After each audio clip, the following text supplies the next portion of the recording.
Uttar Pradesh outsource कर्मियों के लिए धमाकेदार खबर। अब किसी भी कर्मी की नहीं जाएगी नौकरी, निदेशक का बहुत ही महत्वपूर्ण आदेश हुआ जारी।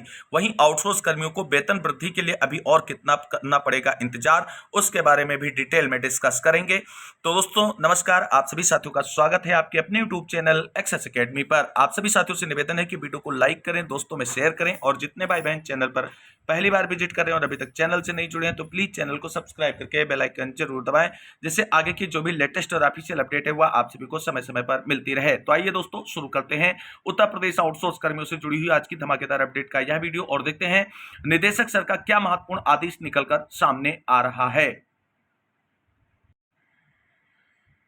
तो साथियों यहां पर आप सभी लोग देख सकते हैं प्राविधिक शिक्षा निदेशालय उत्तर प्रदेश की तरफ से एक महत्वपूर्ण आदेश जारी कर दिया गया है, जहां पर आप सभी लोग देख सकते हैं प्रेषक निदेशक प्राविधिक शिक्षा उत्तर प्रदेश कानपुर की तरफ से सेवा में समस्त संबंधित संस्था प्रधानाचार्य या कार्यवाहक प्रधानाचार्य राजकीय पॉलिटेक्निक संस्थान उत्तर प्रदेश के लिए ये जारी किया गया है। विषय यहाँ पर क्या है, तो प्राविधिक शिक्षा विभाग यानी डिप्लोमा सेक्टर उत्तर प्रदेश के नियंत्रण अधीन विभिन्न राजकीय पॉलिटेक्निक संस्थानों में मैन पावर की तैनाती विषयक ये 8 जुलाई को आदेश जारी हुआ है। यहाँ पर आप सभी लोग आगे देख सकते हैं, कृपया निदेशालय के पत्रांक मेंशन किया गया है। आउटसोर्सिंग कर्मियों के लिए समूह गा या खा दिनांक 22/5/2026 का संदर्भ ग्रहण करें, जिसके द्वारा विधिक प्राविधिक शिक्षा विभाग यानी डिप्लोमा सेक्टर उत्तर प्रदेश के नियंत्रणाधीन विभिन्न राजकीय पॉलिटेक्निक संस्थानों में आउटसोर्सिंग के सृजित पदों में से कंप्यूटर ऑपरेटर के कुल 49 तथा चतुर्श्रेणी यानी मल्टीटास्किंग के कुल 705 पदों पर मैन पावर की व्यवस्था किए जाने हेतु messrs Omaxe security services private limited Lucknow का कार्यादेश निर्गत किया गया है। सूच्य है कि शासनादेश संख्या यहाँ पर मेंशन है, शासनादेश 26/11/2024 के नियमानुसार प्रावधान किए गए हैं। यानी किसी सेवा प्रदाता द्वारा संभावित कार्मिक से किसी भी प्रकार की धनराशि लेना पूर्णतः वर्जित है। सेवा में रखे जाने के बाद समय से एवं पूर्ण भुगतान न करने के संबंध में क्रेता विभाग को सेवा प्रदाता के विरुद्ध कोई भी शिकायत प्राप्त होने पर जेम पोर्टल की इंसिडेंट मैनेजमेंट पॉलिसी के तहत सेवा प्रदाता के विरुद्ध समुचित कार्रवाई की जाएगी। 31 नंबर जो पॉइंट है शासनादेश का, आउटसोर्सिंग के माध्यम से सेवायोजित होने के उपरांत किसी भी कर्मी को सेवा प्रदाता स्वमेव बदल नहीं सकता है। अनुशासनहीनता तथा दंडनीय अपराध आदि की स्थिति में क्रेता विभाग ही सहमति के पश्चात चयनित या कार्यरत कर्मचारियों को सेवा प्रदाता द्वारा हटाया जा सकता है। किसी भी अनियमितता को रोकने के लिए सेवा प्रदाता द्वारा अभ्यर्थियों का चयन अनिवार्य रूप से सेवाजन पोर्टल के माध्यम से किया जाएगा। 32 नंबर शासनादेश का जो पॉइंट है उसके अकॉर्डिंग जेम के माध्यम से ही आउटसोर्सिंग कर्मी लेने की अनिवार्यता किए जाने से वर्तमान में कार्य कर रहे कार्मिकों की निरंतरता बाधित नहीं की जाएगी। वर्तमान में कार्य कर रहे आउटसोर्स कार्मिकों को ही जेम पोर्टल द्वारा चयनित सेवा प्रदाता द्वारा रखा जाएगा। इसे हेतु कार्यरत कर्मचारियों की सेवा के से संबंध में संतुष्टि प्रमाण पत्र क्रेता विभाग द्वारा सेवा प्रदाता को उपलब्ध कराया जाएगा। केवल नवीन कार्मिकों का चयन सेवाजन पोर्टल से ही अनिवार्य रूप से किया जाएगा। चूंकि वर्तमान में messrs Omaxe security services private limited Lucknow द्वारा पुनः समस्त आउटसोर्सिंग कार्मिकों की तैनाती आदेश निर्गत किए जा रहे हैं, तो उपरोक्त अंकित बिंदुओं के क्रम में समस्त संबंधित संस्था प्रधानाचार्यों या कार्यवाहक प्रधानाचार्यों को निर्देशित किया जाता है कि वह यह सुनिश्चित कर लें कि उनकी संस्था में वर्तमान में कार्यरत किसी भी आउटसोर्सिंग कर्मी को सेवा प्रदाता एजेंसी द्वारा मात्र नवीनीकरण के आधार पर नहीं बदला जाए।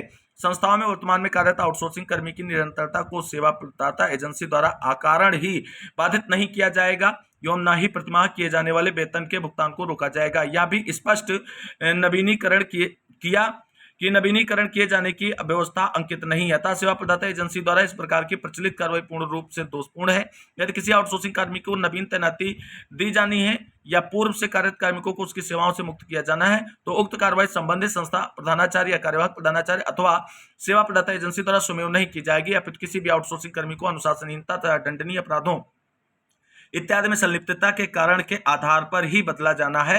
तो उक्त की स्पष्ट स्थिति अंकित करते हुए प्रकरण निदेशालय को अंतरिम करने के उपरांत अधोहस्ताक्षरी के अनुमोदन उपरांत ही आउटसोर्सिंग कर्मी को बदले का प्रधानाचार्य कार्यवाहक प्रधानाचार्य सेवा प्रदाता एजेंसी द्वारा शासनादेश संख्या 23/1/2008 में निहित प्रावधान अनुसार आउटसोर्सिंग के पदों पर लघु आरक्षण व्यवस्था का भी कड़ाई से पालन सुनिश्चित किया जाना चाहिए। तो इस तरीके से आप सभी लोग देख सकते हैं एक बहुत ही महत्वपूर्ण आदेश जारी हुआ है। उन आउटसोर्स कर्मियों के लिए जो कार्यरत हैं उनको अकारण ही नहीं हटा पाएंगी सेवा प्रदाता एजेंसियां। और यह आदेश जो जारी हुआ है दोस्तों वो प्राविधिक शिक्षा निदेशालय की तरफ से राजकीय पॉलिटेक्निक संस्थानों में कार्यरत कंप्यूटर ऑपरेटर और एमटीएस के पदों पर जो आउटसोर्सिंग कर्मी है उनके लिए जारी कर दिया गया है। तो एक बहुत ही महत्वपूर्ण आदेश जारी हुआ है। अब मनमाने तरीके से किसी भी आउटसोर्सिंग कर्मी को उसके कार्य से या उसकी नौकरी से निकाला नहीं जा सकेगा। तो इस महत्वपूर्ण अपडेट के बाद अब हम बात करेंगे अगली बड़ी अपडेट के बारे में। दोस्तों यहां पर अब सबसे बड़ा प्रश्न यह उठता है कि उत्तर प्रदेश के लाखों आउटसोर्स कर्मियों को वेतन वृद्धि का लाभ कब मिलेगा।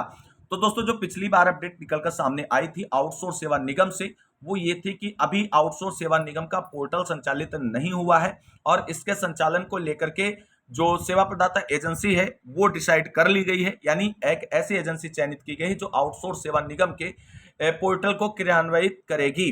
अब उस एजेंसी के द्वारा 2 महीने का समय मांगा गया था और इसके बिहाफ पर अगर देखा जाए तो जुलाई और अगस्त महीने का कार्य जो है वो पोर्टल को सेटअप करने और स्टार्टिंग में चला जाएगा।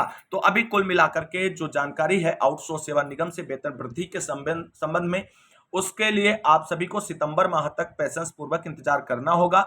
वेतन 100% बढ़ेगा, सभी विभागों के कर्मियों का बढ़ेगा। ये चीजें पहले से ही बिल्कुल सिक्योर हो चुकी हैं और श्योर हैं कि ये चीजें आपको मिलने जा रही हैं।